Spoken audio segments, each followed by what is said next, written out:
अच्छा, एक और हम सर चीज़ देख रहे हैं कि ये पहली जो अटैम्प्ट की थी हुकूमत ने कि वो बिल लेकर आए जो कि नाकाम हुई है सर।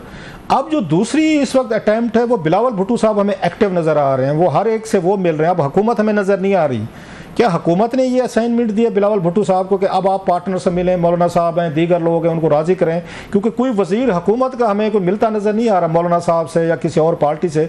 बिलावल भुट्टो साहब भी मीटिंग्स कर रहे हैं, नवाज शरीफ साहब से मिल रहे हूँ या मौलाना साहब से या बाकी लोगों से। तो ये असाइनमेंट दी गई या खुद से आपकी पार्टी ने ये इनिशिएटिव लिया है कि हम मौलाना साहब को बेहतर हैंडल कर सकते हैं? नहीं, मैं समझता हूँ पहले भी मिल रहे थे और अब भी मिल रहे हैं, और गवर्नमेंट भी इन टच है मौलाना साहब से। ऐसा नहीं है कि गवर्नमेंट ने बिल्कुल छोड़ दिया है, मगर ये है कि एक हम कोई कोशिश कर रहे हैं कि इसका कोई हल निकले। और आपने बिलावल साहब का स्टेटमेंट सुना होगा कि हमें कोई इमरजेंसी नहीं है, हमें कोई टाइम नहीं है कि जी ये इसी दिन ही होना है, इसी वक्त ही होना है। हम तो एक परमानेंट हल चाहते हैं, और अगर उसमें टाइम भी लगता है तो कोई बात नहीं।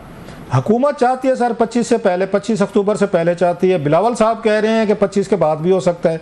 तो हुकूमत तो एक पैनिक में है कि अगर 25 को वो नहीं होती तरामीम तो फिर तो जस्टिस ये मंसूर अली शाह साहब हैं, वो चीफ जस्टिस होंगे, जिसकी वजह से हुकूमत को रातों को नींद नहीं आती। अगर ये आ गए तो हमारी पूरी हुकूमत को ये खतरा होगा। बल्कि सर अब वो देखें, हुकूमत का पॉइंट ऑफ व्यू हो सकता है। बिलावल साहब ने तो ऑलरेडी आप स्टेटमेंट दे दिया है, जो आपने भी देखा है, जिसमें उन्होंने कहा है कि मंसूर अली शाह साहब नेक्स्ट चीफ जस्टिस होंगे। तो अब इस पे तो कोई डिबेट है ही नहीं।